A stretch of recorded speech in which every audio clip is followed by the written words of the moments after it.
Hello and welcome to another Transportation Tuesday event with the City of Eugene. We're really excited today to be talking about smart cycling and bike education in the Eugene area. We have a couple experts with us today and I'm excited to bring them on and answer your questions. I encourage everyone who's watching to, whether it's on YouTube or Facebook, to leave your comments in the comment section of either of those, and as we go along, we'll answer any of your bike education related questions. So I'm happy to bring on now Zane Wheeler and Misha Fuller from the City of Eugene Rec Department. Hey Zane, Misha. Hello. Welcome.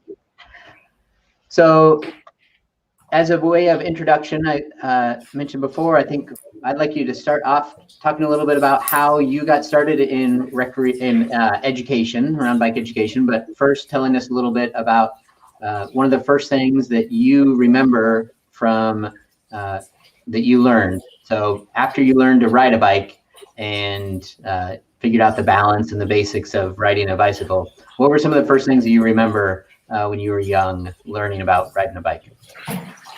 And let's start, Zane, why don't we start with you since you're up top there? Sure. So after learning to ride, one of the very first things I remember is that I could leave my feet on the pedals and coast. I remember thinking, like, if I stopped pedaling and was just coasting, my pedals would keep pedaling, so I put my feet out to the side. And so obviously that was really early on in the learning process, but I remember, like, specifically just like putting my feet out. Other than that, I don't know. I think probably just like popping the front wheel up, you know, like as a little boy does, just wanting to pop the front wheel up on the bike was really fun. And then the way that I got into this, I actually got a master's degree in teaching. So high school biology is what I focused on. And then working through the River House through the City of Eugene Rec as a kayak instructor, I wanted to continue doing that past summertime. There was this new program that was working in the schools, and I love middle school age kids, which is kind of a specialty for some adults. And so I decided to give that a try, and actually teaching in the schools was an awesome thing and something I already had experience with, and I got to combine that with my passion for bikes. And so I started teaching that in 2011 and then started managing this program in January of 2014. So it's been quite a while now, and a lot of kids, probably close to 10,000 kids, I would say, over the years. Wow, that's great. I'm excited to talk a little bit later about that program and a little bit more about sort of what the education program is, both at the city and with Safe House to School, and talk a little bit about that, and then get into talking to people about what they might want to know about teaching kids. Sure. So, all right, how about you, Michelle?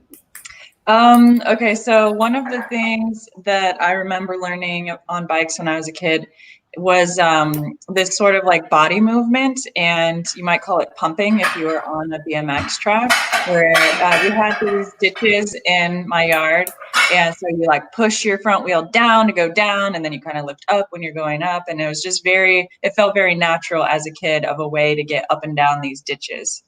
By pushing and pulling on my handlebars and changing that body weight. And it's like a BMX or a mountain bike skill that people will learn if they get into the sport. Yeah, that's awesome. That's one of those things that I think we are missing here in Eugene is we don't have a real pump track. I think that's like, we have a great BMX track, but I think that pump track feeling is a thing that I think would be great to see in town and have kids learn that. Did you learn that at a pump track or just on a? No, this was just like, we had a backyard that had it had like multiple big ditches in it. And so we would just like go across the ditches. Cool. Yeah. And then as far as my background, I've been interested in education. My background was just like very broad and vague for a lot of years. I did tutoring in college, and I did substitute teaching right after. And then I got into working with the youth triathlon club in Fresno, California, and worked with the local mountain bike club there a whole bunch. And then it was just something fun to do, like to be on bikes and helping other people learn. And then it all kind of came together about 4 years ago when I started actually teaching bike safety for the City of Eugene. Cool. Great. So for those just joining us, I want to remind you, if you have any questions about bike education, throw them into the comments on Facebook or YouTube there, and we'll answer those. But in the meantime, I wanted to just talk a little bit more about sort of where we come from and our background in education and biking. So I'm a League of American Bicyclists educator, an LCI, a league cycling instructor. And when I started doing this work, I was in the Bay Area, and I learned, I'd been a cyclist for about 10 years as a cargo bike courier. And so I'd been doing, out in the sort of urban riding for a long time, very few crashes. I built up a real strong skill level. And, I took this LCI course to learn a little bit, but I kind of felt like going into it that, I know all this. And really it was just to get the certification and to become an instructor at some point. What I learned in the class was that it really taught me that it took me 10 years to figure out how to ride safely. Like, there's a lot of trial and error in there because we didn't really learn, besides how to balance, a lot of us from our parents or whoever taught us to ride, how to ride a bike, safely. And I think that it really opened my eyes to, like, instead of people needing to have 10 years of trial and error to figure this out, wouldn't it be great if we actually could teach people? And so once I was working at the school district and was doing a Safe Routes to School program, I was really excited to be able to take an education program that was already implemented and to say, like, what is it that we can do to grow this so that every kid in the school district has a chance to have this course that's 8 to 10 hours of being on a bike, and in those 8 to 10 hours they can learn the kind of things that it takes many people years to sort of figure out by trial and error, right? It's that beginner driver's ed course. So I think it's something that it's always been near and dear to my heart through all the different programmatic work that I do, that education is one of those pieces where if we can get people feeling more comfortable, it's going to be more likely that they get out and ride. And so in all that work that I do, I think it's a really important piece. So when you think about sort of what are the things that you learned around traffic safety, and what are some of the top pieces that you want to pass on to people around bike education, what would you say that those are? Well, when I'm working with youth, it's the self-awareness. I think a lot of times our youth, they're so used to parents and adults looking out for them, and they're starting to get to the age, especially 5th and 6th, even before that, where they have to start looking out for themselves more. So, generally in teaching, you have 1, 2, 3 takeaway moments, even in a 10-hour course. If you, nothing else, you take away these 2 or 3 things for the rest of your life. And I think the number one main thing of that is that self-awareness. And just realizing that folks aren't looking out for you all the time. Yeah, that's a good one. How about you, Michelle? Yeah, I mean, I can really think back to what being on a bike meant for me when I was a kid, and it was freedom. It meant that, because I lived kind of far out in the country, and so walking to my friend's house wasn't realistic. But having a bike and being able to get on a bike and go to my friend's house meant that I had a lot of freedom. And so to me, that's just like a really important element. And I would reiterate what Zane said, is just like, stop and look, be aware of your surroundings, be aware of vehicles, being able to predict what traffic is going to do around you. I think predictability is like one of our key things that we teach the kids. And so, like, can you predict what the cars around you are going to do based on the traffic rules? And are they going to be able to predict what you're going to do? And yeah, that's just awareness of what's going on around you. And then if parents have this idea that kids are aware of those things, then they can kind of lengthen that leash and send them off a little bit further distances on their own. So right. it comes back around that connection between that responsibility and that freedom. Mm-hmm. Yeah. That visibility and predictability is definitely a big part of that SmartCycling curriculum piece. And, when we're teaching kids or adults, like, this might seem like the logical thing to do, but is it making you visible, and is it making you predictable? And sort of putting that lens on it, I think, is a really a key piece for people to think about, whether it's riding on the sidewalk or, sort of riding the wrong way, those things that feel safe because they're putting you away from the vehicles, but, are they making you visible and predictable, and is it really safe? And I think, Zane, to your point too about the sort of self-awareness relates also to that general awareness and that defensive riding piece that we're trying to teach them. Right. And I think a lot of that comes easy for us as decades old drivers. And we have to remember, like, these students have never driven a car and don't have that experience. So they're not only learning just the defensive riding, but they're also trying to learn the rules of the road as well. As you mentioned earlier, this is like the first driver's ed class. That's how we sell it a lot of times, first driver's ed class. And so, there's a lot going on in their little heads as we're teaching them just about these seemingly simple bike tasks. There's a lot more background that they're learning at the same time. Just today, actually passing Hilliard, I noticed a student that we had at Roosevelt. I don't remember in what semester recently. And he was sitting at the red light, and I don't know if his guardian or his parent was sitting beside at the pedestrian crossing on their bikes. But the kid was actually at the red light. So that was really cool to see. And I definitely recognized that kid. And so we do see that a lot of times the kids go home and they teach their parents. For better or worse, having your kid teaching you something, that can be a good or bad thing. But we actually see the kids go home and tell the parents, no, it's safer for me to not be on the sidewalk, or it's safer for me to be in this road a little bit more than on the shoulder, and things like that. So we see the teaching going from the kids to the parents a lot of times. So I actually hope that the parents become better drivers by their kids going through this course as well. So it's kind of like a double whammy when we're doing these classes. What's the pitch you give to kids or parents when they ask you, why can't I ride on the sidewalk? I think that it's a visual piece. I like to draw something. So if you're talking about kind of the most dangerous places that you can be riding, and if you're experienced at all, it's most of the time intersections. Intersections is where there's a lot more confusion.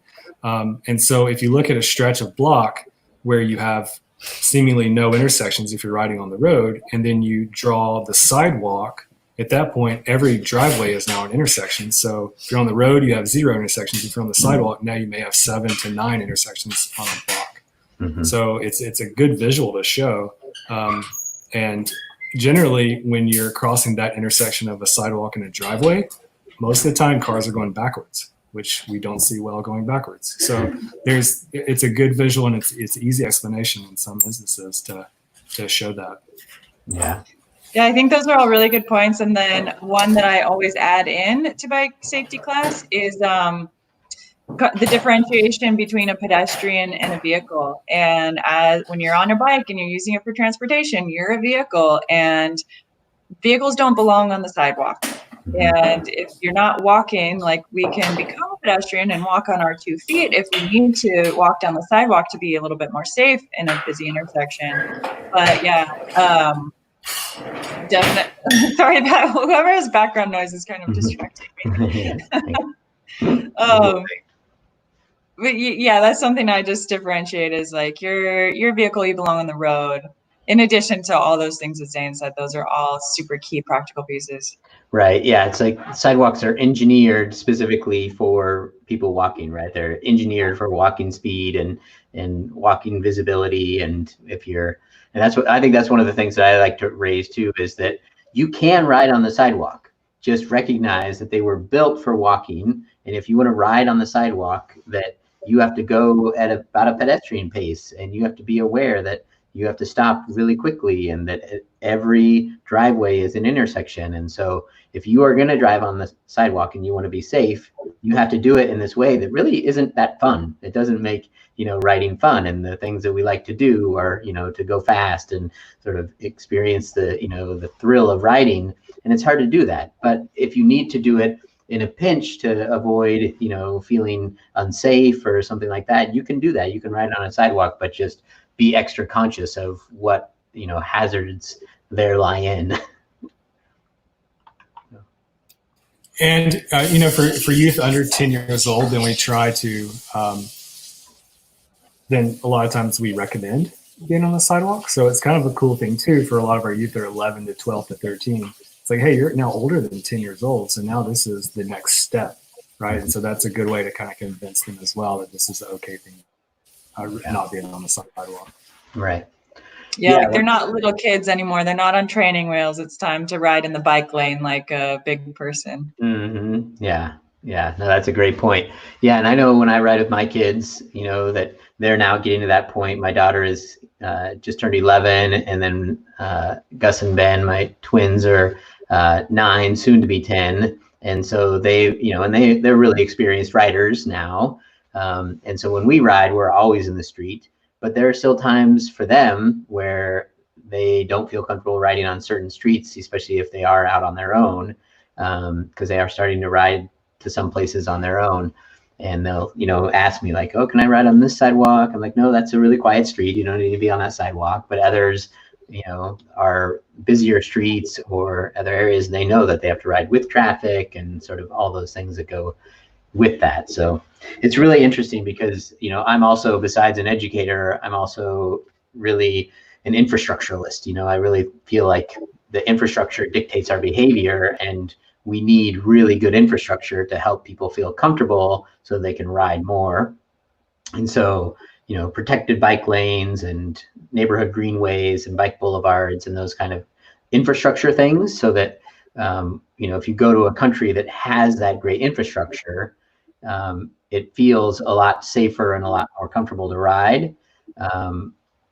But even with that great infrastructure, you still have to have bike education. You know, those, you know, even if you have this great bike infrastructure that just makes it so you don't have to worry about these issues about, you know, cars and speed, that there's still, you know, Zane talked about the conflict points at intersections. There's still intersections, and so you still have to teach kids how to do that. And so no matter where we get in our bike infrastructure, those are still going to be important issues. I think that's really true that in Eugene, we have particularly good bike infrastructure compared to other cities that I've been in or lived in. But that as far as bike education, what we're really teaching the kids is critical thinking and being able to assess every street, every situation, no matter where they are or what type of infrastructure is around them, that they can look at their surroundings and know the best way to be safe. Mm-hmm. And also, you know, with the new protected bike lane we have in East Amazon, we've started doing a lot of our rides to utilize that. Rides from Spencer Butte Middle and Roosevelt Middle and Ridgeline Montessori, things like that. And I find sometimes, and the amount of human powered traffic based around that protected bikeway is just, it's blown up. Like it's so busy over there now with human powered traffic, which is great. But sometimes I think because of that, we get, it's kind of like commonplace where we don't have to think about cars. So there are some intersections like that in Fox Hollow where if you're not paying attention and doing that critical thinking that Misha's thinking about and utilizing your skills, even in those safe feeling places, then, you know, things can get dangerous again if you just get complacent. So constantly thinking and utilizing what they've learned. Yeah, that's a good point. I think that, you know, even in those places where there's, you know, where it feels like it's safer and there are less conflicts, or maybe the conflicts are with other people, you still come across those points where, you know, you are going to have those interactions with cars, and it's, you know, it's a little bit more dangerous, and you have to be able to make that switch. And even the human to human conflicts, you know, I think we have more bike on bike head on collisions than we do bike on car head on collisions sometimes. So that's a big piece as well. Yeah, when we look at the crashes, you know, it's generally half the crashes are people, you know, crashing with cars, and then people sort of crashing on their own. And when it's crashing on their own, about half of those are crashing really with other people on bikes or other pedestrians. But yeah, those sort of crash rates really split into that. And so, you know, a lot of the bike crashes that happen are just falls. That's why, you know, in the bike ed class for youth and then also for adults, a big chunk of it is also about bike handling skills, right? So there's the traffic aspect, but the more miles you put on, the less likely it is that you're going to have a crash. And so just the more experience you can give kids. That's why with the early like youth education, or even new riders, adults who are new bike riders, doing those fun games of like the turtle race, the snail race, or, those kind of things that allow them to work on their bike handling skills is a really good tool, because a lot of crashes aren't with cars. I mean, that's what people fear, because those tend to be, the ones with the most severe damage. But a lot of the crashes are just people falling. Yeah, Misha, what would you say is our number one cause of crashes in class? Mm-hmm. In class, well, the number one thing would be somebody running into the person in front of them because that person stopped quickly and the person behind wasn't paying attention. And that's usually a really mild crash, not much. The other thing that I see is just people kind of losing control of their bike, really. Like, it really does come down to bike handling. We've never had like a bad crash with two kids, or like a bike with a car or anything like that. The crashes tend to be around bike handling. Yeah, I think if we've had a couple hospital visits in the many years of bike safety education, and I think that at least the one that I'm thinking of right now was a crash that a kiddo did going down a hill and just got up too much speed and just like slammed on the brakes and crashed and sort of lost control of the bike. Mm-hmm. The other ones we have are with adaptive bikes, the trikes. That's some of the larger crashes that we've had, but they've all been mainly self-induced and nothing serious. But people don't realize a lot of times, even in the 5th and 6th grade, a lot of our students have never ridden a bike before. And it's hard for us to believe that, but every year there's more and more of that. So we're probably getting around, I would say, 4, 5, 6 students every class that are at every school that still hasn't ridden a bike. So we kind of have, it used to be our thing is like, oh, you can't be in the class because we don't have time to teach you how to ride and teach you all of these skills. But now we've actually spent extra staff time to try and teach those kids how to ride. And it's the greatest success whenever they go from never riding a bike to actually going on a community ride with us. And of course, it may be at a slower pace, but it's the kid. It's like they just have it's such a huge life-changing experience for a youth at that age to learn how to ride a bike. And it's a huge success when that happens. And it's happening more and more now that more of the kids can't ride. Yeah. I want to throw up this little stat here and throw a quick question out to those who are watching us, and just kind of see, let me see here, I think, whoops, see how many folks, where you fall on this. I'm just kind of curious of who is watching. Do you rate yourself as a strong and fearless rider, an enthused and confident rider, an interested but concerned, or a no way, no how? And then also just any questions or, things that you're wondering about bike education, about our youth education program, adult education, laws, and any questions you have. I assume, Mission Zane, that you put yourself somewhere in this green or blue area? I would say I spent a lot of time in the yellow zone, interested but concerned, where it was like, okay, when I went to college, I started commuting to school because it was maybe like a mile away, and it was just like so much easier to bike to campus than it was to drive and find parking. But there were concerns about, is my bike safe? Is this road that goes between my house and my school, is that a safe road? So I would say I spent quite a few years in the interested but concerned area, and it definitely took a lot of experience to get into that green or blue zone for sure. Yeah, and I would like to tell myself that as a younger person, I was the strong and fearless. But the more I think about it, I wasn't fearless, because it's that fear that has kept me safe. And I've ridden a lot of miles, and knock on wood, I've been hit and things like that. But it's always a controlled thing. I see it coming before it's happened. And so I think that fear is something that keeps you safe. So the strong and fearless, I don't think that's quite it. But somewhere in the green, I'm confident in what's going on, and especially on our streets. We tend to get really used to the streets, and we know what a car is going to do before the car does it. And so, yeah, that's probably where I feel I would be. I think that's a really good point, because I think that's something that the strong and fearless, and sort of we were talking about confident cycling and sort of having that self-awareness. Oftentimes, if you're fearless, you lose that sort of self-consciousness, right? Because you're just focused on whatever happens, it doesn't matter. I think Cass makes a good comment here that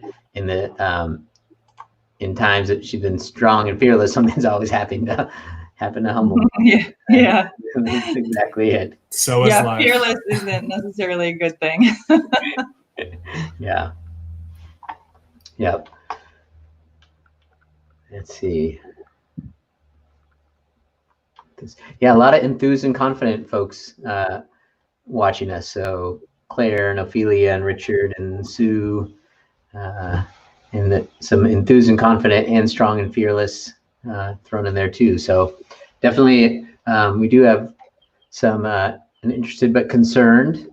And so I think the interested but concerned, that big piece of the pie is definitely the kind of people that we want to encourage. And I think that the bike education classes and the change in infrastructure is really working to bring in, right? Because I think that what we want to see is that this 60% is sort of our target audience, right? And we want to figure out how to bring more of those people in. And unfortunately, the kind of people who might not tune in or might not sign up for a class, but I think it's reaching those people is the key to getting more people to ride. And a lot of that's done through infrastructure, and a lot of it's done through classes. What do you both think about how you get those people interested in taking classes or building that confidence? So I think that it's important to remember where you are on that scale and how long it took you to get there. Because sometimes we've been confident on bikes for so many years, and all our friends around us are also bike enthusiasts. And so we tend to get skewed and think that everybody is also going to be strong and confident. And so it's you have to remember that for those of us who are major bike enthusiasts are way far over on one side of the scale, and that there's a lot of people that are just really a lot more timid, a lot more scared, a lot more concerned than we are, and that we need to reach them on their level where they're at, and not just assume that everyone's going to be oh, of course I'm going to ride my bike to the grocery store. Why wouldn't I? Mm-hmm. And I think addressing those safety concerns, figuring out what are the concerns that people are having and how can they be addressed. And if someone's in this no way, no how category, what's that about? And can we provide an experience to someone that sort of proves that wrong in some way? Right. And then I would also add to that just my experience teaching mountain biking. It's something that looks like a little bump to me, looks like this giant, insurmountable giant cliff rock to somebody else. And so it's really just remembering our own point of view and how skewed it is, and really, really humbling ourselves and remembering what it was like to start out and be scared. Mm-hmm. Yeah, and I think it's a few things there. I think if we make it fun, it's not an all or nothing thing. You don't have to become this crazy cyclist that puts sand in SUVs, gas tanks, and flips birds at drivers. You can still be a driver, and just if you're just changing one trip a week, that's great. That's a good start. And so you don't have to totally change your lifestyle and become a quote unquote cyclist to get out and try this new thing. I think the more we see other people doing it, I think more people are willing to take that chance. If your coworker is doing it and you know them, you're more willing to do that. And I think one more thing that I wasn't super on board with, but the more that it's in our life, the more I'm getting okay with it, are e-bikes. And I think e-bikes, the more that they're out there and the more they're accepted, the more it's getting people actually on bikes and out of cars. And that's a good thing. So I know there's bad things coming with that, but that's taken away a little bit of that that barrier of fitness. And I think it's expanding age groups and fitness levels and everything to be able to cycle more and more often and farther. So yeah, I think there's a few things we can do, but definitely making it fun. And, you know, if it's a class that then ends up at the pub or something like that afterwards, it's kind of a fun event. Yeah, I think those social rides are an important part of that. If they're the kind of ride that is really welcoming, you know, and so that it's not this like, you know, a bike ride that's for people who bike, you know, it's just, and that's really when we started to do our critical mass family bike rides years ago, it was really about getting the you know, as a group of us, you know, sort of bike families, really trying to be as open as we could and to get as many families who wouldn't classify themselves as, you know, family bikers to come on bike rides with us. And it was really amazing. You know, if you meet at a park and you are going to go ride to get ice cream, the kind of families that will come out and just go for a bike ride because they know at the end they get ice cream, like that's an easy way to get kids and families out. And then the experiences that they have talking to other families, figuring out that, wow, this isn't so bad. I didn't know that you could ride this street and this cut through and get, you know, all the way from one side of town to the other side without having any major conflicts with cars. It really, you know, that ability to open people's eyes. And I think that, you know, one of the questions that just came in was from Jennifer about, are there classes for adults to learn how to ride? And we, unfortunately, locally don't have learn to ride classes offered very often. We've done some learn to ride classes with Sunday Streets in the past, but they've mostly been focused on youth. And then we have offered some SmartCycling adult classes that are more, if you know how to ride, basically how to ride a bike, then you can take a SmartCycling course. We've offered anything from an hour and a half sort of lunch and learn up to the full 9-hour SmartCycling course. And we've offered those in different areas, either through the city of Eugene or we've offered them through Peace Health Rides as well. And so we're still trying to figure out the best programming to allow that to happen. What we find is when we do these full 9-hour courses, the people who go through them, it's almost life-changing. It's like, oh, the confidence that I can get from this class, but it's really hard to get people into a 9-hour class on biking. And I also offered to learn to ride back in, I think early March, maybe February. But it was geared toward just people that had never ridden before. And that was anywhere from like toddlers through adults. And I had a few adults that signed up for it, but then they didn't show a day of. So you have to have a pretty strong personality, I feel, to come out and admit that you can't ride as an adult, even though it's still possible. Don't give up. If you can't, it's still a doable thing. Yeah. I know there are some LCIs, some league cycling instructors who have done some one-on-one classes, and those have been really popular. Like people could sign up and, you know, they'll teach you how to ride a bike, and it's not in a group setting. It's just sort of like, you know, hire me for an hour and a half and I'll teach you how to ride a bike. And I know some LCI instructors have had some success with that. So it'd be good to see if we can find someone who will do that locally. There's also a wonderful local resource at the Hilliard Community Center, which is the Adaptive Recreation Center for Eugene. And they have a plethora of adaptive bikes available. So if you have any type of disability, balance or amputee or whatever there may be, often they have a bike that'll work for you. So even if you can't ride a two-wheeler, don't give up. And there's plenty of options out there. And they rent those bikes at a very reasonable rate, and you can try them. You can rent them multiple times, or if you try it and like it, then you can talk to them about actually purchasing something from the shop. Right. I'm going to throw this question up. Another one from Jennifer that you had mentioned e-bikes, Zane, and what kind of bikes are good for adults commuting around Springfield and Eugene? And, I'll just throw in um, on the e-bike piece, I think that confidence is a big piece of what gets people riding more. And it's been amazing to me to see what e-bikes have done for people who didn't feel confident, but, just having that extra boost when they need it to get out of, off the line at an intersection, or to just be able to like feel safe and confident. I think that's one of the reasons that e-bike sales, Europe, some countries in Europe last year had more e-bike sales than they did standard bike sales. It's the first time that's happened, and I think we're going to see more and more of those. And I think that they can be really empowering for a lot of people. But non-e-bikes, because they can be expensive. They're definitely can be a little bit more expensive and a harder sort of entry level to get into.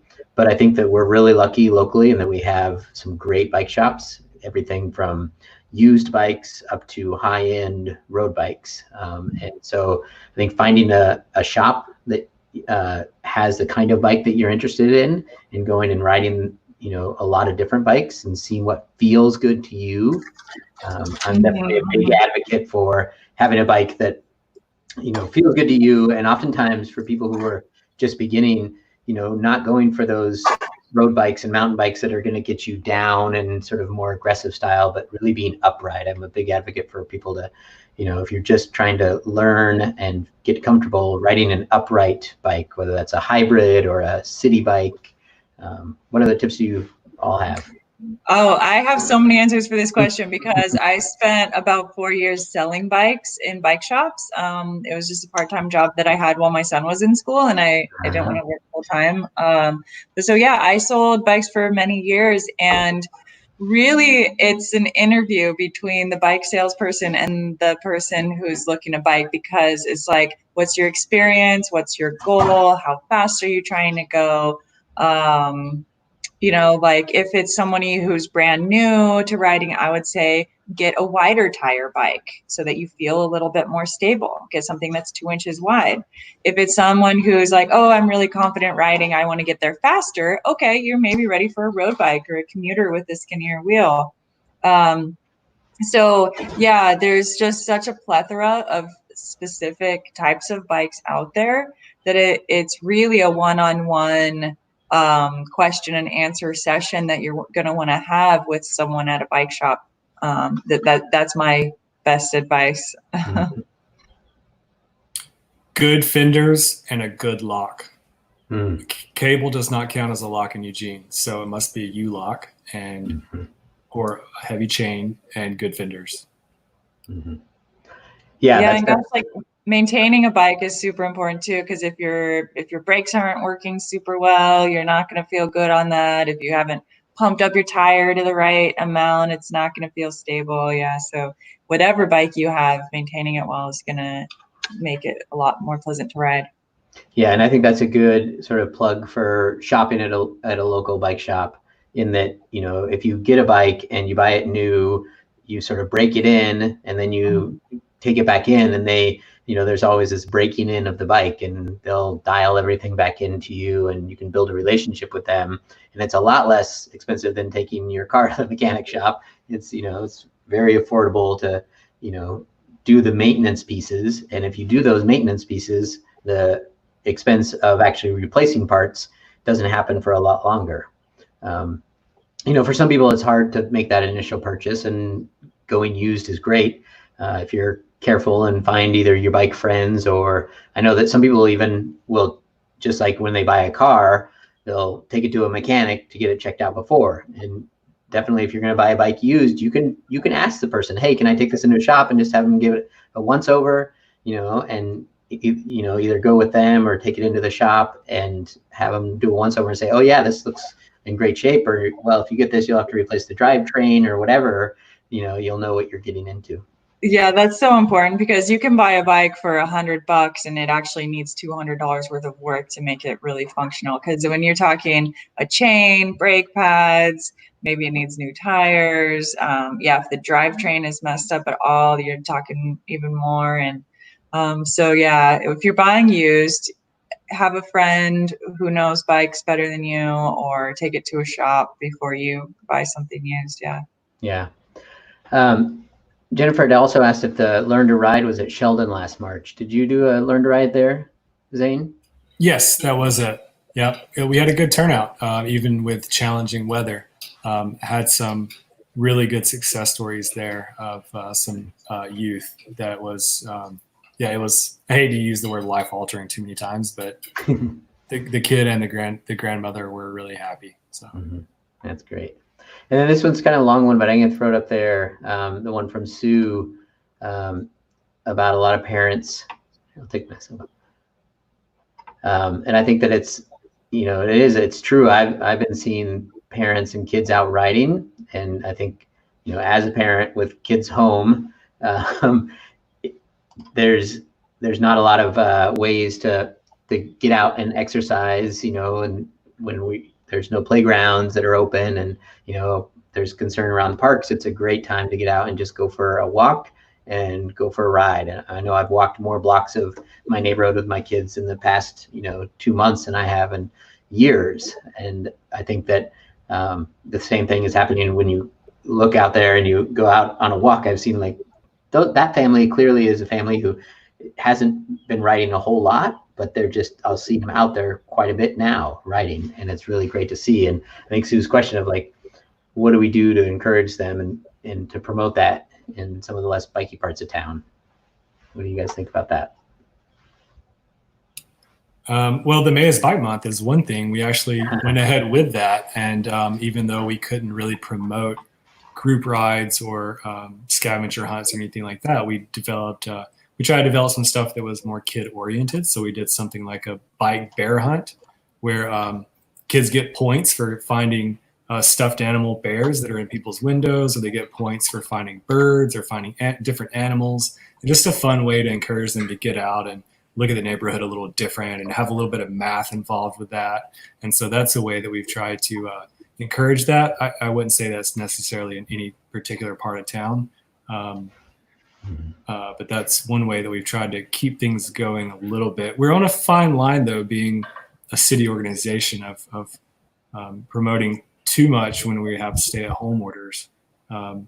But we are still promoting within family groups and within a certain distance from their home. Well, I'm glad you brought that up, Zane. It's a good time to make a plug for the bike art competition as well, something that you can do at home. And so for those people who know someone who is creative in any way, and this is youth and adults, you can submit a bike art competition masterpiece for a chance to win some prizes based on the age groups, and submissions are due May 27th. We've got $25 gift cards to local bike shops for that. And so far we've got some folks that have sent in some art, but I'd love to see more. Just fun ways that we can stay safe during this environment, but also think about bikes and get out there and bike and have fun with family. Be creative. Yeah. And then there's a little bit about the bike bear hunt. And then you've also been producing some Mechanical Mondays. Can you tell us about that? For folks that want to kind of take their bike maintenance skills a little bit farther than just pedaling it. Just some things that you can do to your bike to save you money in the long run. The main things that bike shops see when people coming in, but things that they could do at their house as far as changing tires and cleaning and lubing their chain, checking their brake pads, things like that. Every Monday we try to come out with a new video of just something you can do to your bike to make it last longer and save you money in the long run and keep it safe. Yeah. Great. Well, thanks for organizing those. And we do, I'll just add this really quick back in that We Bike Lane is the website, We Bike Lane. And there's a lot of really great events going on either through the month and then each day throughout the month. There's, not every day, but different times throughout the month. We're hosting different events. So go check out that website. Not as many fun community rides as we've done in the past, but I think encouraging people to get out and do their own rides and to just, turn, some ride through the neighborhood into an adventure. And I think other ways that we are promoting such things in less bikey parts of town is by being in all the different schools. So in Bethel School District, 4J, and Springfield, we get into right now almost every school, which is distributed throughout the community, and getting those kids excited about it a lot of times gets their parents excited about it to pull their bike out of the garage and get it fixed and possibly go out for a ride. So that's another kind of byproduct of the classes that we do all throughout the community. Yeah. One of the things we talk about in bike safety class is where are the places that you could go on your bike. You could go get an ice cream cone. You could go to the mall. You could go to your friend's house, to the park, to the grocery store. We talk about all the different places that they could go on their bike. And that seems to get really exciting for kids, especially because they're like, oh yeah, I didn't realize I could go all the way over there with my bike. And then because we're teaching in their home school, like the school that they go to, we're doing our community rides around their neighborhood. And a lot of times we'll cater our community ride to go through the park or past the grocery store or something like that, so that they realize that like all these things within their neighborhood are totally accessible by bike. Right. Yeah. And I think in Eugene, we have these great little neighborhood connectors, especially in certain parts of town. You have these little cut throughs that if you're driven around or you drive around, you might not know about. And so many times I've gone on those community rides and you go through some cut through and some kids know them really well because it's right by their house. But other kids are like, whoa, I didn't know you could go this way. And yeah, it's like you get to be part of the secret club. Right. Yeah. Yeah. Back on the bike piece, I wanted to put up Ophelia's comment here that she did an interview with Eugene Electric Bicycles and said that their lowest price tier e-bikes have been selling faster since the quarantine began. And we did a feature of all the local bike shops, and now we're doing a feature on local bike businesses. And it's been interesting to see sort of which businesses are doing a lot more business. And there was just an article in the New York Times today about the increase in bike sales. Did you guys see that? Yeah, and I think especially the lower tier bikes, so bikes $300 and lower, what I'm hearing is, there's a huge wait time right now to even order any of those bikes, and multiple things there. I think a lot of the components are coming from China, and so that's my guess. And so there's a big backlog of cheaper bikes, which is great that the industry is doing well, but it's tough for folks that are wanting to find bikes and for bike shops that want to move bikes.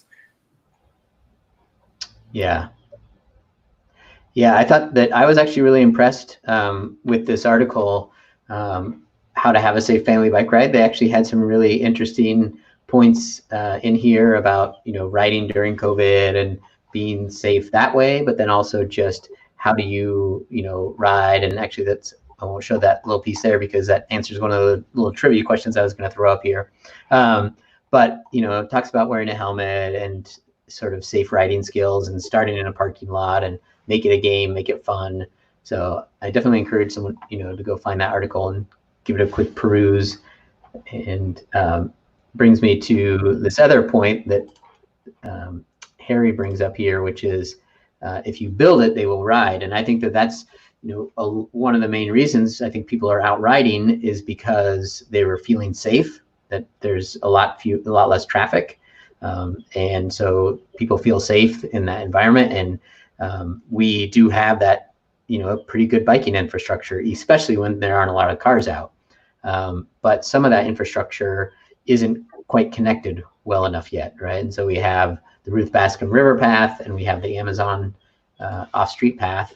And hopefully at some point, how do you get from one to the other without, having these traffic skills, right? And so we're working as a city to build that connection to hopefully make a protected bikeway or some sort of safe connection that will connect those systems up, because the system that we have is really a vehicular cycling system, right? That if you can drive your bike like a vehicle, then you can be confident out there, right? But it takes a lot of time to build that confidence.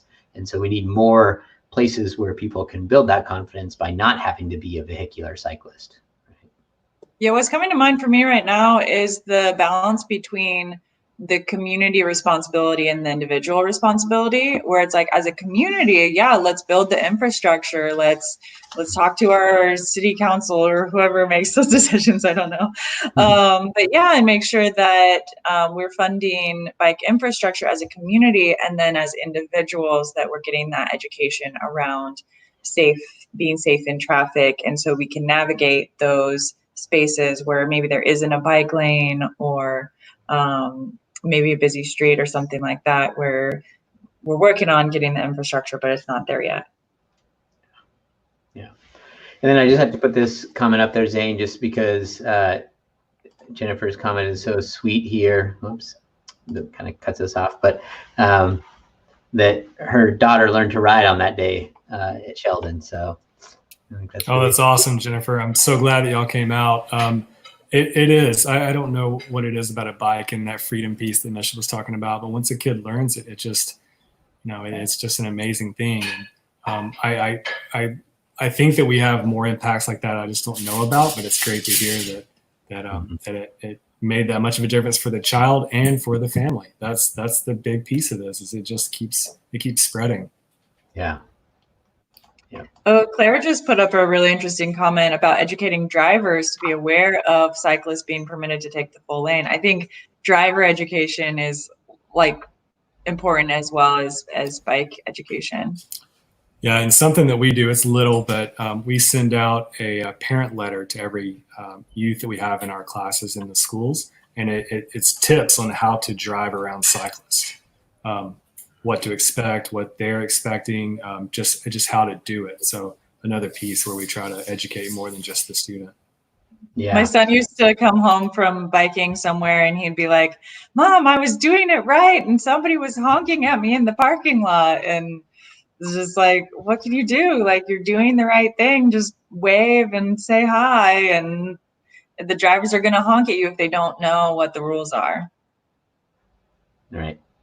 Yeah, there's definitely, my kids definitely have that line down from me of like, when someone else does something wrong and, but they yell at you just wave, give them a thumbs up, like, thanks, but yeah.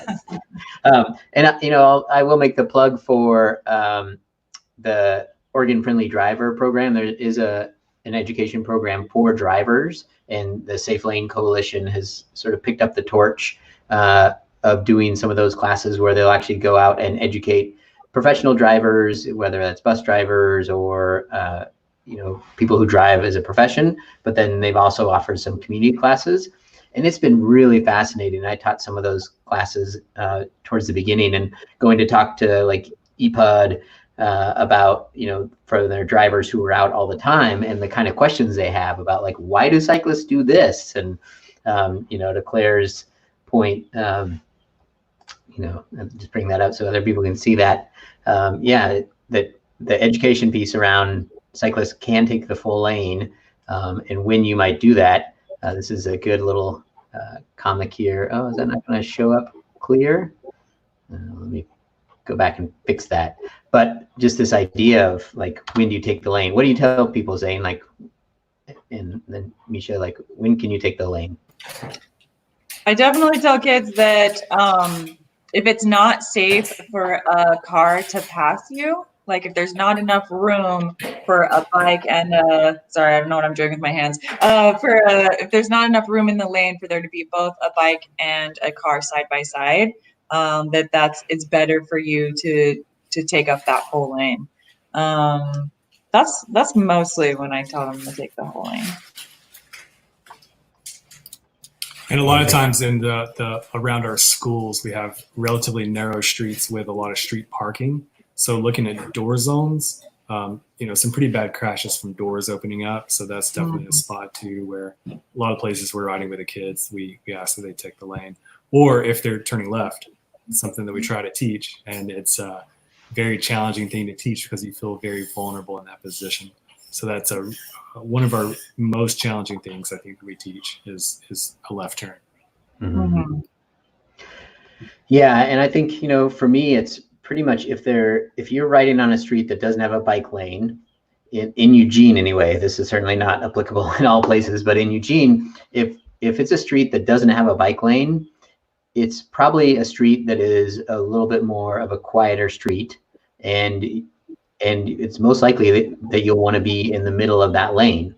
And it might be that there's no cars parked there and you have a lot of room and you don't have to ride in the middle, but a lot of our neighborhood streets are more narrow, and a lot of our, neighborhood collector streets that are a little bit busier, if they don't have a bike lane, you'll want to be in the middle of that lane.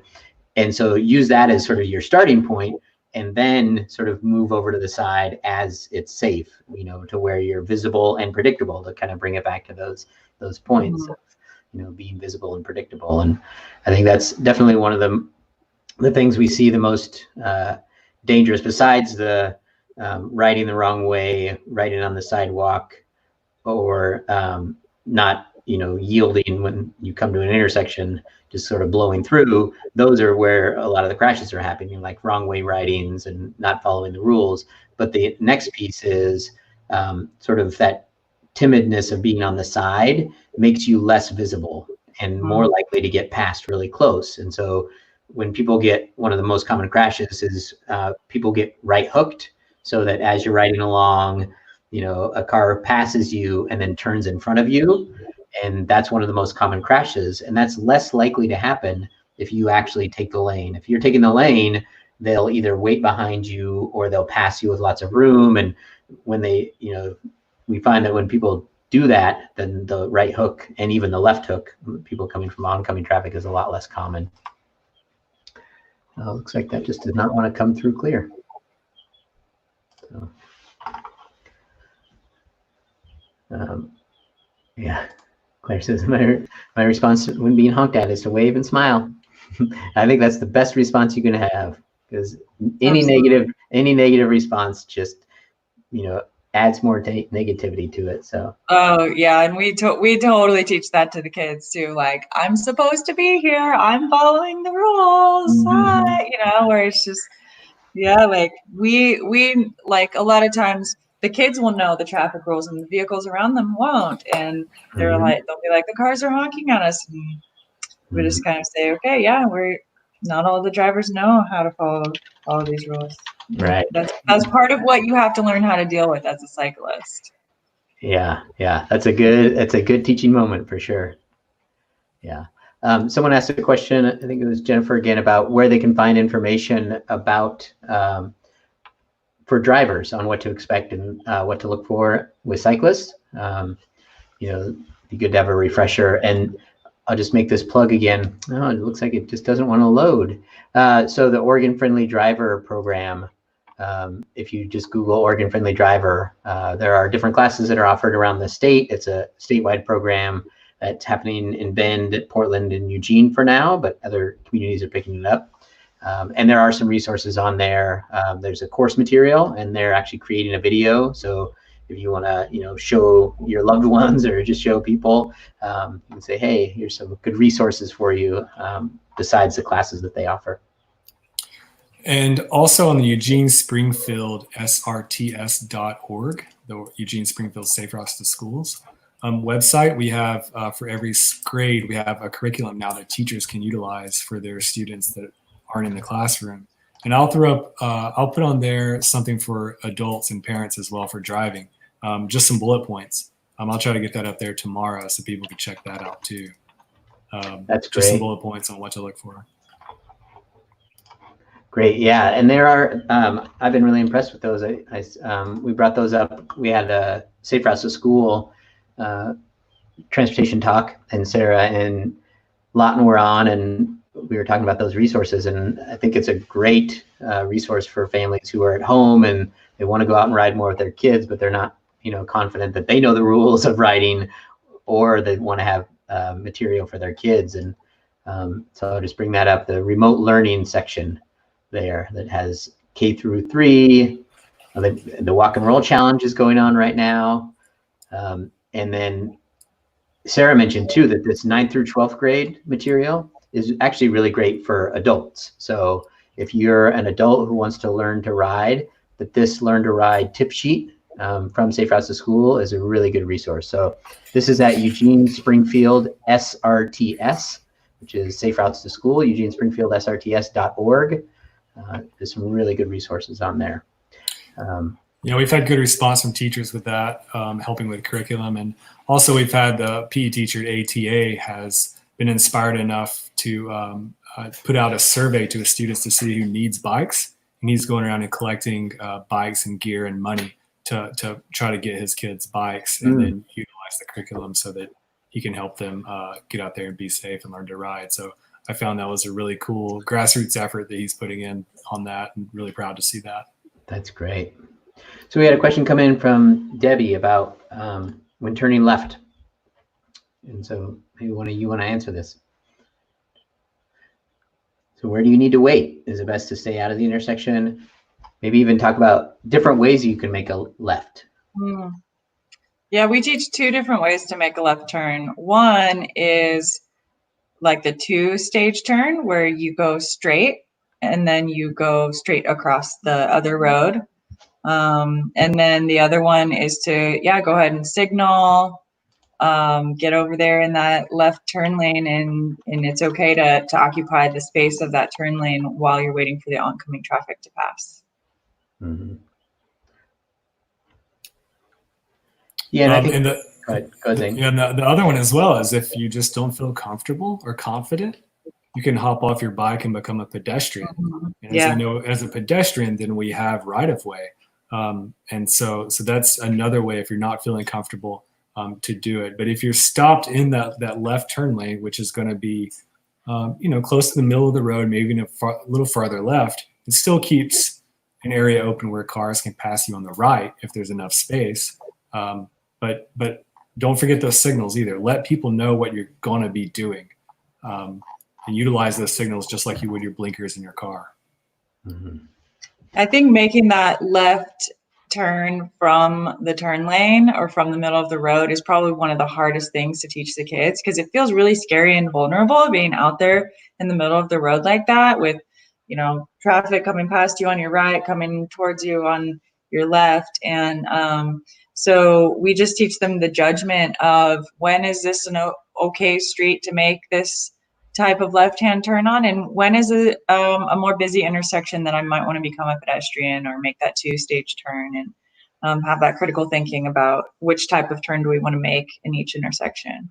Yeah. And this one I think shows it a little bit late, because it, to me this graphic makes it look like you're near the intersection and then you make a quick jog left. And I think that aspect of teaching any rider, but kids and adults too, of being able to do that shoulder check, the signal, the shoulder check again, move in, claim the lane, and then moving into the turn lane. Like that whole movement can be really tricky. But it's one of the, I think, biggest pieces of confidence building that our class often offers, certainly for adults. We take adults out to intersections where they would never make a left-hand turn in the left-hand turn pocket, because you're just dealing with so much traffic. And I think Debbie's question too is sort of like, where do you wait? Do you wait in the turn pocket or do you wait out in the intersection? And I would say generally it's best to wait back, because if the light does turn and there's sort of like someone trying to make a red light and you just don't want to get stuck out in that intersection. And so ideally you'd wait in the turn pocket. But I think that piece of confidence, but it's a really hard thing if you're on a busy street to do this maneuver, right? And so I think this is what you were talking about, of the 2-stage turn, right? Yeah. So going from the bike lane sort of over into the other bike lane while this light is green, and waiting for the ability for that other light to turn green and cross that way. This is the way I make a lot of lefts with my kids. And then and these are all legal. It's going to depend on that spectrum, right? That spectrum where we said, are you fearless and super confident, or are you a little less confident?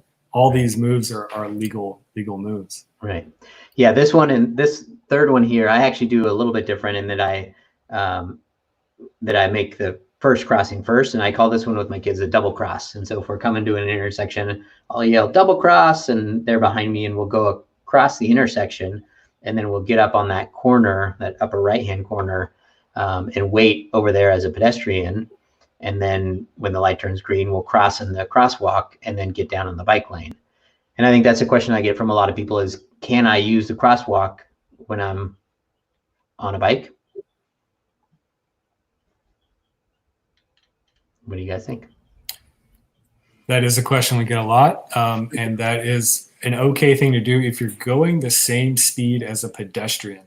So most of the time, that's not a practical thing to do. Going the speed of a pedestrian, it's hard to balance, but it is a legal thing to do. And if you need to utilize it, then to stay safe, then go for it. Yeah, exactly. That's definitely a legal move, but you have to recognize that you have all the legal rights and responsibilities of a pedestrian when you're in that crosswalk. And so if you want the right to have vehicles yield to you, you need to be crossing at a pedestrian pace. It doesn't necessarily mean a walking pace. It says in the law, pedestrian pace. And so some pedestrians can move somewhat quickly, but you want to do it in a predictable way. And I think that's... In a space where we see conflict with this is the 24th crossing of the Amazon path. And it is a crosswalk, and if you're going that slow speed, then cars should yield for you. But a lot of times folks are hitting that going full speed, 20, 24 miles an hour. And in that point, legally, I'm not really sure which way the law would go. It would be based on interpretation. Yeah, it definitely gets into more of a gray area. I think the biggest thing that we have to teach the kids to not do when making a left turn is to not just do a regular left turn from the furthest right bike lane, because then you're crossing way more traffic than you would be with any of the other types of turns. And that seems to be their go-to instinct, is to want to be all the way to the right, make a left turn, and it's like, no, if we're on the right, we're gonna either go straight or turn right. We're never gonna turn left from the right lane. Right. It's another reason to teach that just be in the middle. You know, if you're on a quiet residential street, like just be in the middle, and you don't have to make that whole maneuver all the way across. It's one of the highest crash rates for kids is the swerve, they call it. But it's basically the swerve because they want to go that way, and they just, make that cut across. So, I have to bring up a quote that is, the person who taught me to be a coach with the league. He was the education director, Preston Tyree, from Austin, Texas. And I saw he just started a podcast called It Depends. And that's one of his classic lines when he's teaching. If someone asks him a question about well, what about this situation? It's like, well, it depends. And so much of it is that way. And I think that, when you're driving a car, there's, it's pretty clear what the laws are. And those laws are also there for people on bikes. But because of this sort of movement back and forth between pedestrian and vehicle that can happen, especially at intersections with, crosswalks and those kind of things, it's sort of well, it depends. And I think the biggest piece is just to come back to what we talked about earlier, which was be predictable. And that's just the key piece of if you're out there and you're being really clear about what you're going to do, even if it's a little bit weird, oh, I'm going to be on a bike in a crosswalk and cross twice. If you are being really clear about okay, I'm pushing this button, I'm clearly crossing the street and not zipping around, then, other drivers and road users respond to that in a positive way. And just check out, see here. I'm going to throw up just to make it fun and get folks on here. I wanted to throw up a couple questions. And so one of a little trivia question here. How many feet before a turn are you required to signal? It's the same for a car or a bicycle. And so I'll use this time to remind people. Let me see here, actually, see if I can bring this back up. Boom. That we are going to have a raffle at the end of our Transportation Tuesday, and we are giving prizes away throughout May is Bike Month. And so I wanted to share this. Boom, maybe. There we go.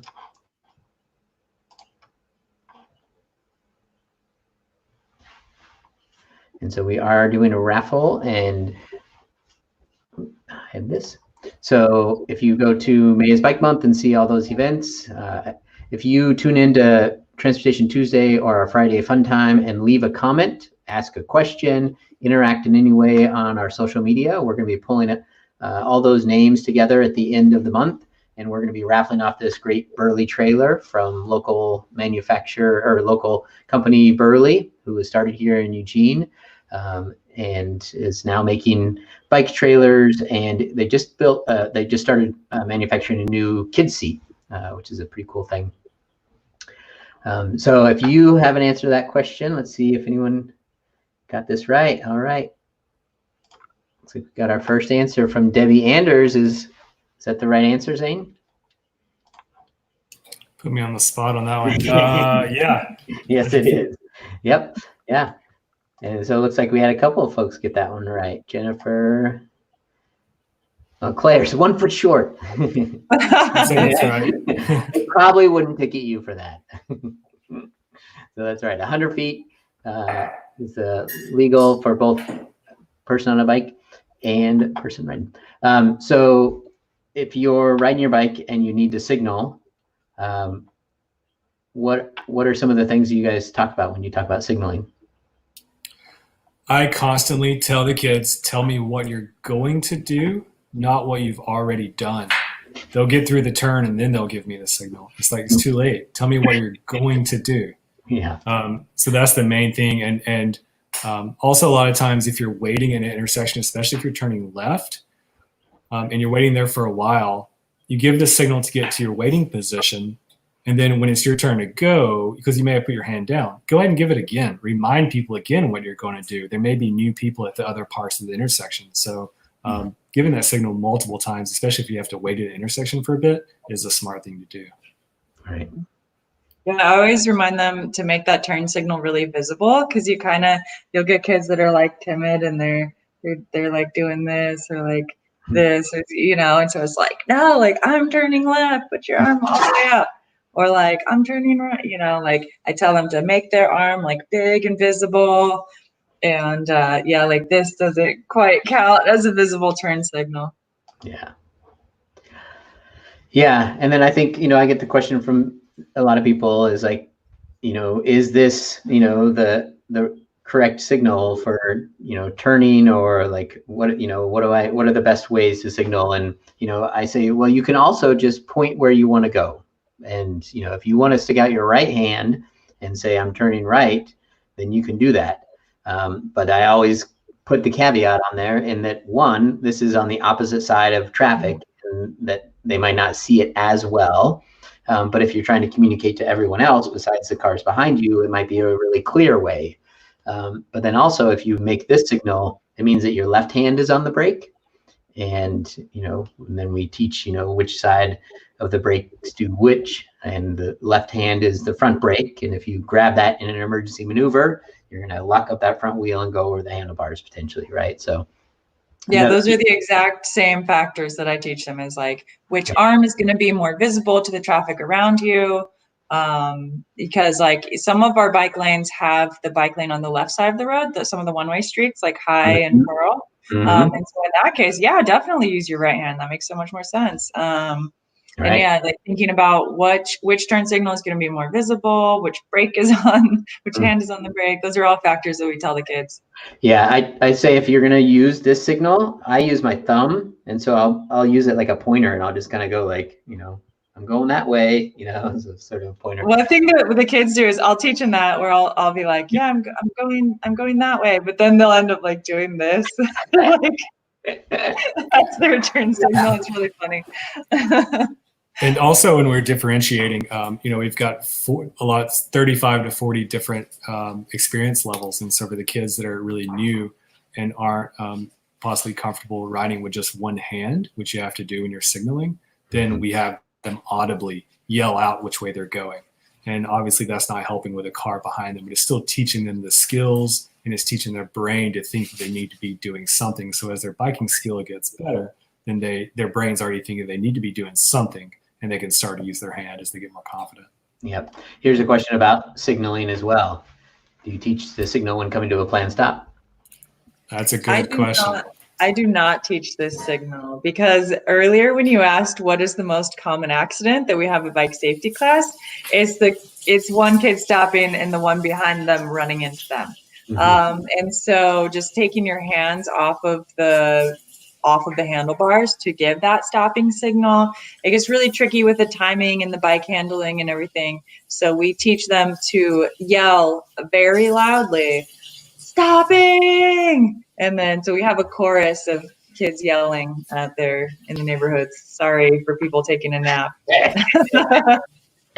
Yeah, at their level, they need to have just a couple of things to think about, and both use of both brakes. So we've gone more and more to just yelling stopping rather than the signal.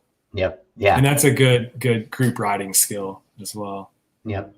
Yeah, and I think it even applies for road riders who are riding in a group. Yeah, it's nice to be able to do the hand down and showing that stop sign.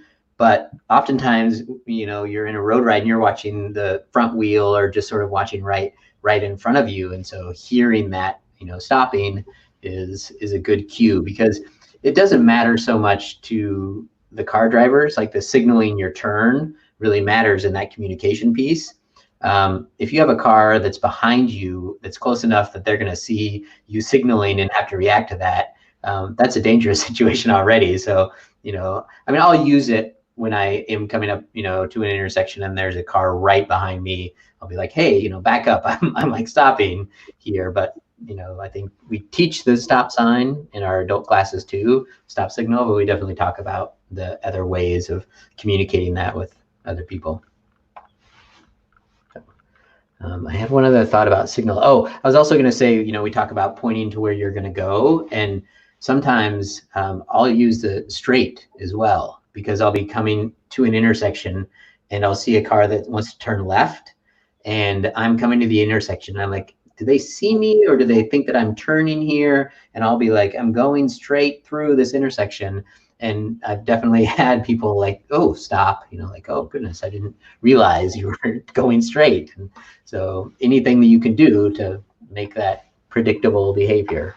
Mm-hmm. Yeah, and you can do things like making eye contact, or even we teach them about body language. If you're just sitting there chilling, like twiddling your thumbs, nobody's ready for you to go. But if you have your hand on your handlebars, your foot on your pedal, they know you're about to go. So just that predictable body language. Yeah, so often just that glance back, right? Whenever they're doing their shoulder check, that's a big enough signal a lot of times to show cars that you're going to be doing something. Right, that's your first signal, right? When you go like this, it's amazing how many, you're riding along and you want to make a left turn. I look back to see if it's clear to make my signal. And as soon as I do that, I can see the car slowing down. They're like, oh, he's going to do something, and I'll be like, oh, thanks, I'll move over. So, and I ride with a mirror. Like I have a mirror on my helmet.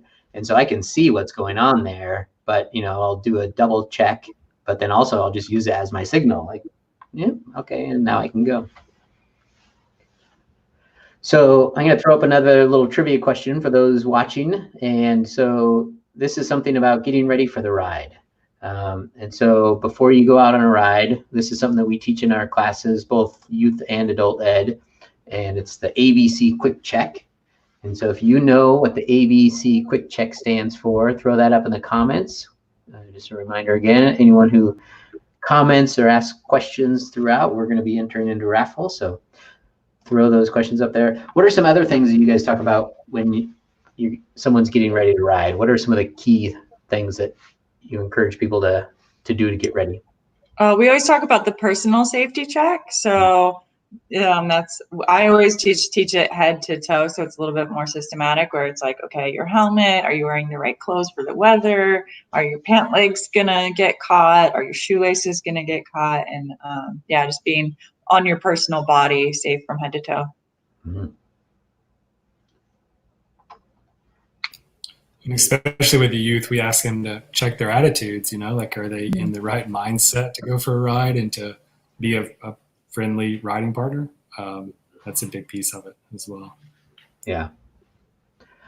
And then I also talk about, route planning is a big part of getting ready to ride. And I think about where you're going to ride and what are the conditions that you're gonna be in, and is it going to be a long ride, and do you have the best route? I think that we're really lucky in this time of electronic maps and Google Maps or whatever that actually have bike directions that aren't always the best, but will often give you a decent idea. But I always encourage people to find the Eugene Springfield bicycle map and just to sit down with it and, look at all this, because those cut throughs that I talked about, they have those on there. And one of the best ways to have a safe ride is to pick the best route. Like there might be a really direct route. Just the other day I was on the Amazon path, and I looked over and there were 3 people, like separate people. They looked like they were like spaced out and different people riding down Hilliard.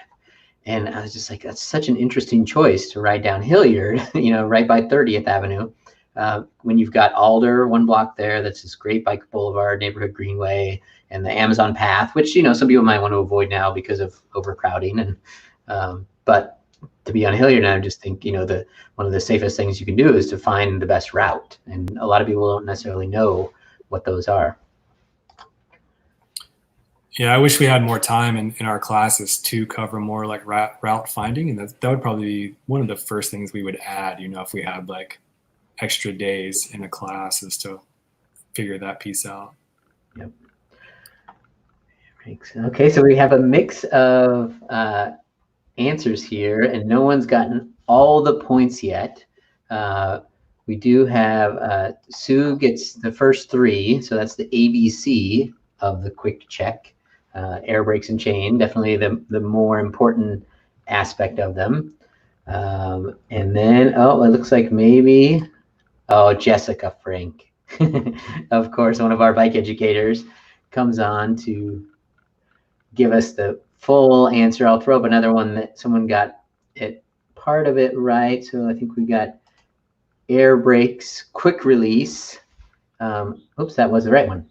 And overall bike check. That missed the chain. So air brakes, chain, quick release, and overall bike check. So that's your ABC quick check. You guys want to highlight any pieces of those? I always I always like to show them what can happen if you have not checked that quick release, especially on your front wheel. And the sound, like I usually will take a bike and kind of drop it and like, okay, listen to what a bike sounds like when it bounces, and then let's loosen up some things and then hear what it sounds like when it bounces. And that's a really clear indicator, like, oh, something's rattling here. It shouldn't be rattling. And so it's like checking all those individual parts, and then that overall, like, does it sound right? Does it feel right? Yeah, when you do that, whether it's pick up the handlebars and drop it and pick up the rear end and drop it, or the whole bike if you can, you get that sound of like, oh, that's a loose fender, or that's something that's going to be dangerous. So yeah, and I think, especially with the tires, youth, they always ride with their tires way too deflated. So when they feel what a tire is actually supposed to feel like, it's like, wow, that's really hard. But you can ride so much farther, so much faster, without near as many tire issues if they're pumped up to the correct pressure. Yeah. The opposite is true of mountain biking. I find I always squeeze people's tires and tell them to let air out. Yeah, I think that's a good point. It depends on how you're riding, right? It depends. Yeah. Depends. Yeah. And then I think for the chain one, that's a really important piece of like that sound that you mentioned before. It's like the sound on the bike, but is the chain making a sound? Because it shouldn't be making a sound. It's like if it's a squeaking or a clicking, like there's some adjustment that needs to be made there. And the cool thing is with our Mechanical Monday videos, it's looking at those 3 things so far: air, brakes, and chain. Awesome. Great. Yeah, and then I think with the overall bike check, with the dropping of the bike is one piece, but then also just a slow ride, like doing that, not just jumping on and getting out into traffic right away. Like sometimes it's just starting out slow. And then I learned my lesson one day when I had changed a flat tire and I hadn't like checked my bike very well. And so I hop on it and I'm riding down the street and I have to come to a stop at a stop sign really fast, and I hadn't reattached my brakes. And so I'm just like, I can't stop. And I'm like careening through an intersection where there's a car coming, and it was like super dangerous. And did you say that happened when you had put your bike on a rack? Is that what you said? No, I had changed a flat tire, and so I had put the wheel back on, and then I hadn't reconnected my brake. And it's a really common thing to do to not reconnect your brake after taking it off. Because when you put it on a rack, sometimes you take that front wheel off. Yeah, it's more common than you would think. Yep. Yeah. Yeah, and that's why the ABC quick check is important. Definitely. All right. So we have just about 15, 20 more minutes here, and I want to just make the call out again. And give Zane some good props. Good question, Zane. And I think that's about are you mentally ready? Like, are you in the right mindset? I think that is a big piece.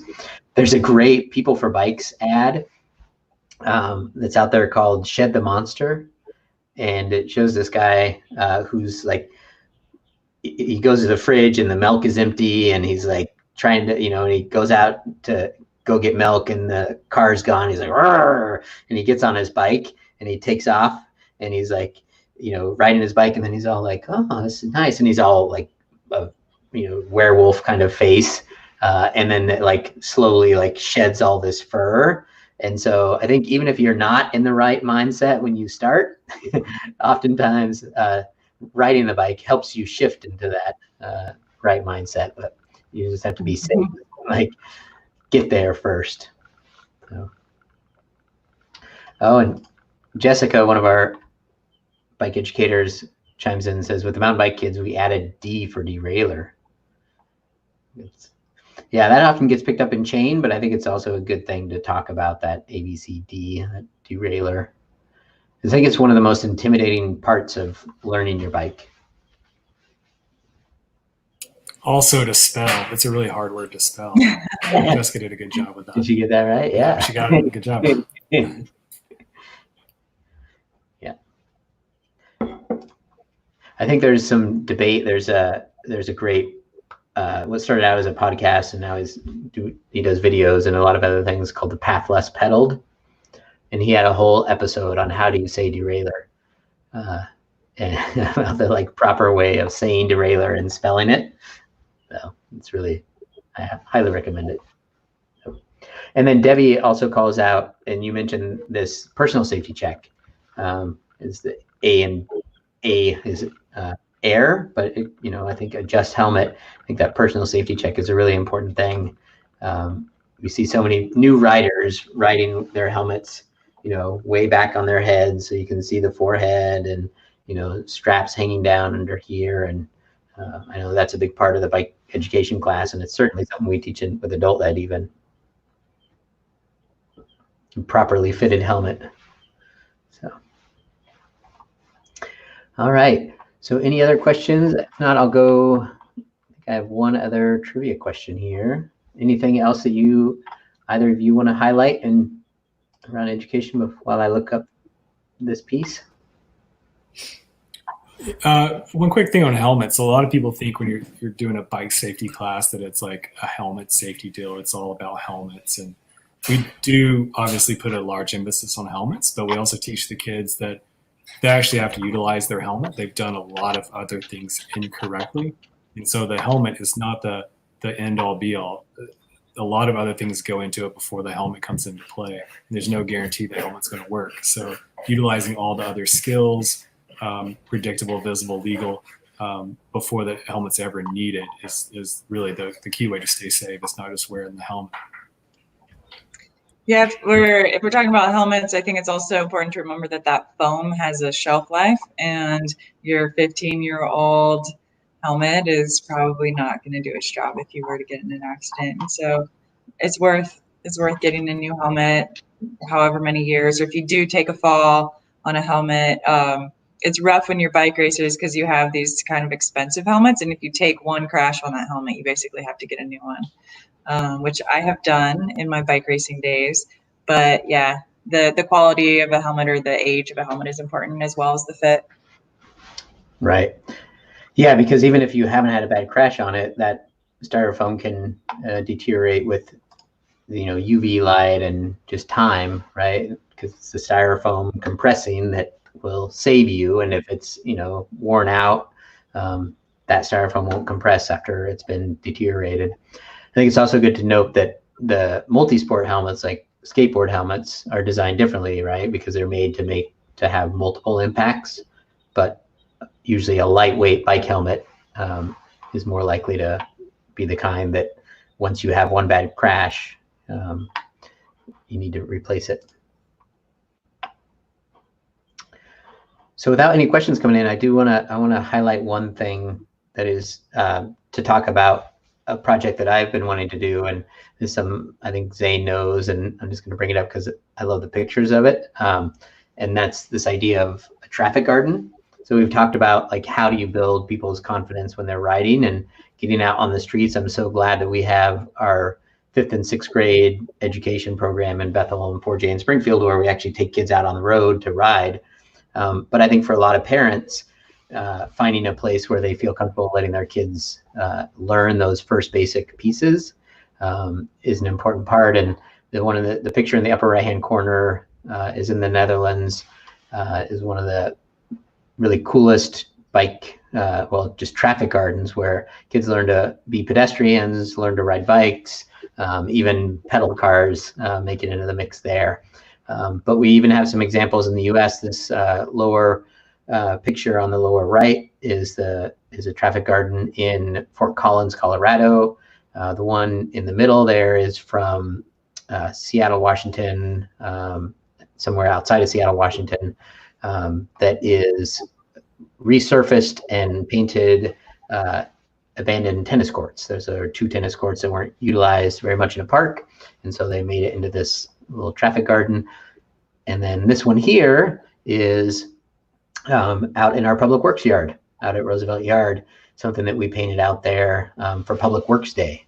And so it's unfortunately not open to the public. It's oftentimes has trucks parked on it, and we use it once a year. And unfortunately this year we weren't able to use it because of no Public Works Day.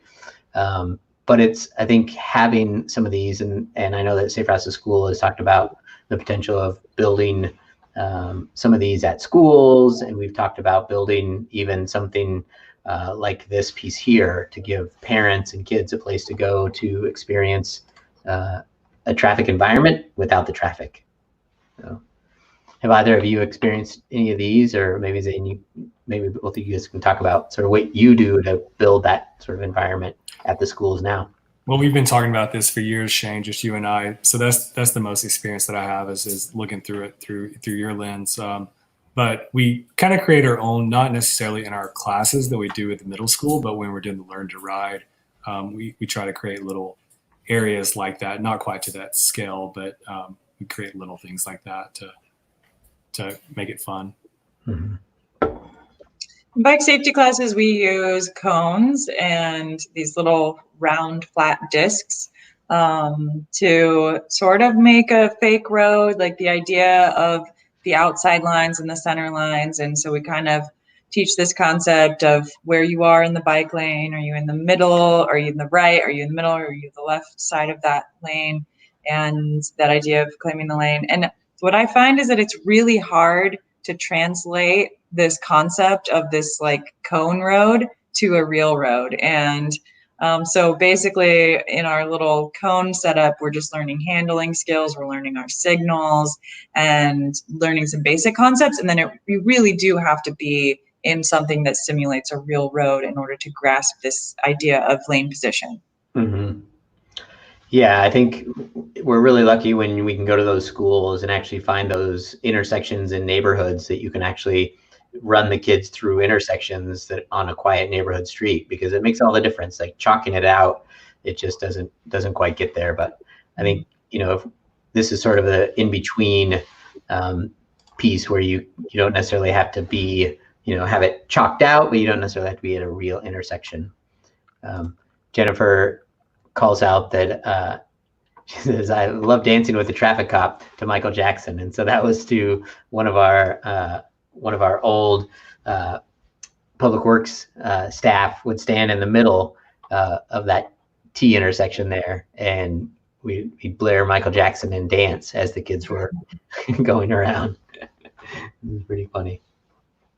Yeah, I would love to have something, actually, not just one, but it's really helpful to have like a bunch of little kind of stuff all around town. That way it's accessible to all the different neighborhoods. Yeah. Yep. Agreed. And when we started talking at the beginning, we were talking about the pump track. I'd love to incorporate like little mini bike playgrounds where, people could go and, I think that's sort of the de facto, the playgrounds or the play fields at schools, those concrete areas are where a lot of kids learn to ride bikes. And so if we could set up some of these things, where they could actually see a city street in their playground. And there's a couple of cities around the country that have done that, turned, and they built, if you look at the, what we built here, you can actually turn those middle squares into little 4-square courts. And so they've actually incorporated Foursquare and basketball sort of into the traffic garden, so it can serve purposes, multi-purposes. So yeah, we have plenty of concrete. It would just be a matter of painting it. So that seems realistic. Yeah.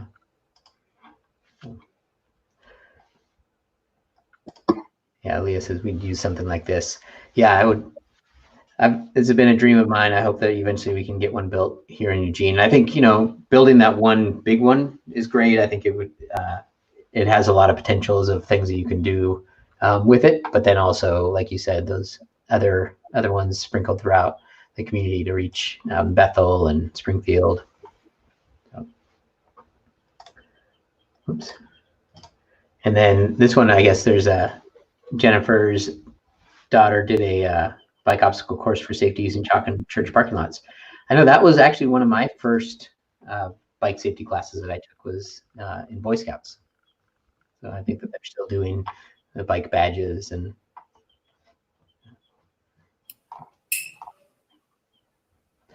Zane, we were talking before we got on about the camps that are going on, and the city is talking about the potential of doing some camps. And I know Nearby Nature sent out a notice that they're going to be offering some of their camps, including their bike camp. What's one of the camps look like that you guys might offer? Yeah, I also just spoke with Lama Lane today, and they're doing something similar. Currently, based on our restrictions, we don't really have bus transportation.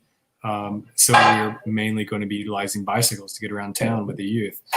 So with that, we're going to be incorporating a bit of the bike safety curriculum in the early parts of the week so that we trust that the youth can get around safely. But right now we're doing an adventure bike camp, which is a 5-day camp that goes all day and we go all around town.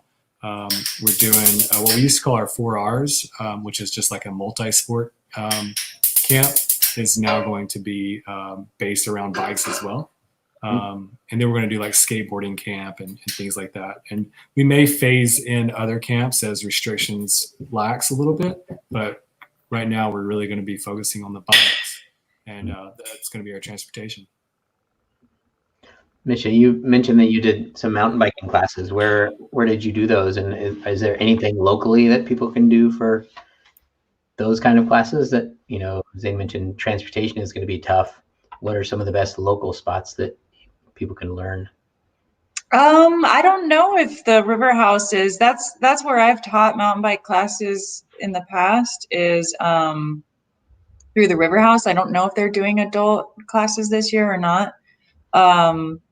But there's, I don't know, if you Google it, there's different bike camps. It's probably not likely that a lot of them are happening this year, but I had been mountain biking for probably 6 or 7 years, and I took an advanced skills camp over in Bend one year, and I learned so much. Mm-hmm. So it's like, it's not just for beginners, like going with other groups, and like our local mountain bike club, Disciples of Dirt, does group rides. So that's a really great place to just go meet other more experienced mountain bikers if that's what you're looking to learn. Yeah, it's really making those connections and plugging in with the community. Yeah, normally we do have adult stuff. A lot of our adult stuff is going to just be coming online. We're really focusing on trying to get youth things set for summer because it's going to be a huge need. And then we're going to be rolling in adult stuff kind of piecemeal as we're able to do it. Mm-hmm. Well, I just noticed that I went over time, so I was having too much fun. And so I just wanted to remind people that if you're interested, you can check out We Bike Lane for more information about different events that are happening throughout the month. That Eugene Springfield SRTS has some great local resources. There's the League of American Bicyclists has some really good resources for people as well, from videos to curriculum, some really good materials there. And I know that some of these are linked on that resource that Zane shared earlier. So just wanted to say thanks to everyone for joining us tonight. And every Tuesday we're here talking about some transportation related topic. And on Fridays we do some Friday fun time talks as well. And we hope you tune in. Any last comments about bike education and smart cycling, Zane or Michelle? We need volunteers. This is a big program and it takes a lot of help. And so it culminates in 2 days of community rides, and we need folks to help us volunteer in schools during the week. So it can be a challenge for some, but it's a huge need. And so that Eugene Springfield SRTS.org place to sign up. Obviously it's not happening now, but hopefully in the fall and every spring, that's when we need volunteers. Great. So that's Eugene Springfield, SRTS.org. And so in the fall, hopefully, we're back in school and teaching bike safety education again, and we'll need volunteers. Misha, any final words? Biking is awesome. Biking is awesome. Great. Thanks, everyone, for joining us. Get out there and ride and be safe. Thank you, Shane. Thank you, Misha. Thank you, audience. Thanks, everyone. Thanks, Zane. Thanks, Misha. Bye. Bye-bye.